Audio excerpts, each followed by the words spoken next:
Multiple moves are in place for the Chicago Bulls, and with those moves being set, a former top five pick of the Chicago Bulls will be on the trade block. Hi, I am Shaq Barnes here with another episode of Bulls Digest, the number one spot for everything Chicago Bulls. I also have noticed 6-7% of you guys have been watching the channel and have not subscribed. Treat it like the Bulls intro and run right through that subscribe button. You already know how I do it every time I do videos. I'm not going to waste you guys' time. Let's get right into it.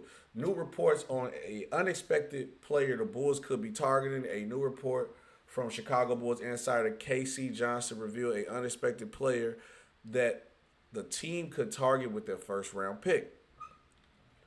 Obviously, let's go through the little first part. I can just explain. I don't have to read through all that. Pretty much, we went to the draft, made it to a certain point. We tried to go in for the number one pick, which we did have a chance. We did have a chance, obviously. We lost by a coin flip. The coin flip irritates me so much. If I see Two-Face on the street, I might hit him up the head with a batarang. That's how bad that a coin flip is getting on my nerves because we always get screwed by them. We had a chance to number one pick, but it didn't happen. As the Chicago Bulls, as for the Chicago Bulls, they are set to select the 12th overall pick after falling in the play-in tournament with Nikola Vucevic expected to be traded this offseason, which he's on the trade block. Adding the player to fill the void, there seems a likely selection. However, recent reports indicate the Bulls could be targeting an unexpected player with their lottery selection as he climbs up the draft boards. And inside in a report by Bulls insider K.C. Johnson, the Bulls were one of the teams that came away impressed from what they heard and saw from North Carolina's wing Drake Powell, a five-star recruit from the class of 2024. Powell had an underwhelming freshman season, but showed flashes and has the tools to be an impactful two-way wing at the next level. Remember when we keep going this, remember these two things: underwhelming freshman season and two-way wing impact. Two-way wing. Remember that. Remember that going through this video. As mentioned by Johnson, Powell rising to the 12th pick would be drastic. Given most mock draft has him as a second-round pick. However, players make significant rises aren't uncommon, as Powell could end up doing that if he continues to impress. He was a standout during the NBA draft combat, logging the top vertical leap at 43, and measure with a 7-foot wingspan. Two-way impactful wing. I don't want fresh to see. They do sound like a little familiar of a guy that we already had on our team. But for me, why I say don't get nervous when this comes from the point that leap is crazy and 7-foot wingspan is outstanding, by the way.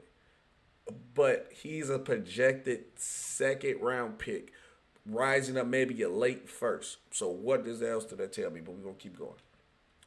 Furthermore, Powell fits the ideal for Chicago as he would fit in well to the next to Buzelis at the fourth position, give the Bulls a defensive stopper. I think he would be outstanding a fit because technically he'll be at the 2, but Josh Giddey really run the point, but Josh Giddey would take be like the 3. So with his body size, it'll be Giddey, Kobe White, Drake Powell, Buzelis.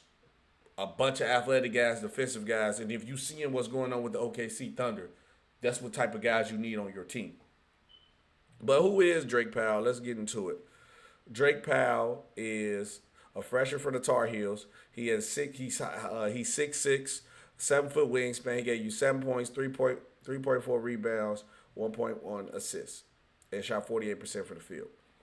I think when you look at this guy and everything that's the dynamic is that he brings to the table, Patrick Williams is on the trade block.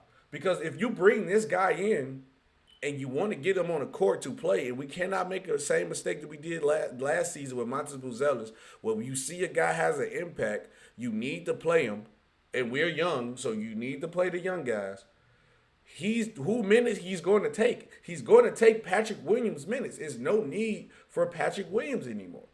And once it came from a fact of, okay, we getting rid of Nikola Vucevic. And obviously, Nikola Vucevic is the position that we probably would want to replace.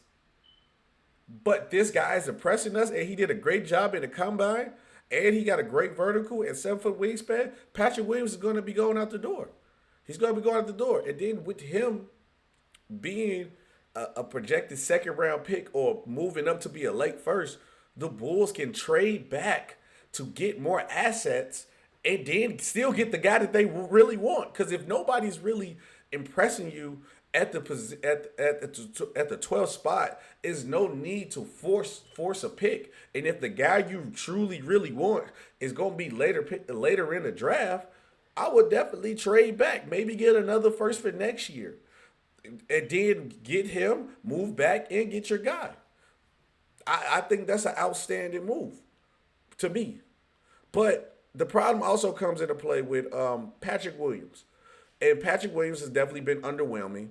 Patrick Williams was went from a draft bust to now the problem is he's on a bad contract. And when Patrick Williams signed a 5-year, $90 million extension, the Chicago Bulls, a lot of people questioned what the Chicago Bulls were doing. Because from the point it was like, he's a restricted free agent. He hasn't really played as well. Let him go test the market, and you'll probably get a favorable deal. The Bulls didn't do that. They signed Patrick Williams right off the bat. Now it's more pressure on Patrick Williams because now it's like you went from a draft bust to probably one of the worst contracts in the league, which is not 100%. Is it 100% fair to Patrick Williams? No, but it's just the proof is in the pudding when it comes to the production that you got from Patrick Williams. Now, also, the Bulls did learn. That's why we're going through the process what we're going through with Josh Giddey now. And the crazy part about it is Josh Giddey is giving us the production that we actually would want from a player. But Patrick Williams has not. And when you really look at what Patrick Williams has given you, especially this season, he 9 points, 3.8 rebounds, 2 assists, under a block, under assist, shot 39% from field, 35% from three. Patrick Williams, at this point in his career, supposed to be that third guy. He's 6'7", big body wing. He's supposed to be our two-way defender. We was putting him in conversation as the future Kawhi Leonard, the Paul. We was giving all these nicknames, but he just haven't lived up to expectation. So now with the Chicago Bulls possibly going after this guy Drake Powell, I feel like there's no need to bring in a guy like it's no need to keep Patrick Williams. It's no need to keep it. If he has not shown up, improved, why not hit the reset button, get a younger version of him for a cheaper price, and we're going to retry it again. And then let Patrick Williams go somewhere where he could possibly blossom and go to a different location. And also the Bulls can get assets for him. But the problem that troubles me as a fan, and I'm going to be honest with you, is can I trust the Chicago Bulls to actually get assets or do not get fleeced in the deal? Because we traded our two best players last year and got nothing for them. DeMar DeRozan in a signing trade, we pretty much got 2 second-round picks. We didn't even get Chris Durant. He's not even on the team anymore. We only got 2 second-round picks. Then we trade our max contract superstar scorer, Zach Lavine, who's supposed to have been the guy we built around. We got Zach Collins, Trey Jones, Kevin Huerter, and our own first-round pick. And if you look into the Sacramento Kings trade right here, we gave up 2 second-round picks. Why are we giving up more picks? We gave up Zach Lavine. We supposed to at least have a first. I'm cool with getting our first-round pick back. I'm cool with that. But we should at least got a second one. It could have been the Timberwolves. It could have been something. It could have been something else that could have been added to that trade. So I am definitely concerned as a Bulls fan that can we actually get compensated the right way for this pick if we do this? Because I swear if we trade back and only get like a second-round pick or something, that'd be crazy to me. I'm not going to lie to you. But let me know what you guys think about this. Do you like that the Bulls might be going after Drake Powell? And how do you feel about Patrick Williams, the Paul, being on the trade block? Because it's 100% obvious when you say you're going after this guy, he fits the same mold as Patrick Williams. Patrick Williams is on the trade block. And the Bulls possibly might want to get out of that contract with him, especially with Vooch, Javon Carter's contract, and probably Patrick Williams. That would open up more money for the Chicago Bulls. Let me know what you guys think. Comment down below. The question is, how do you feel about Drake Powell? And do you trust the Bulls to actually get compensated the right way for Patrick Williams? I'm Shaq Barnes. That episode of Bulls Digest. I'm out. Peace.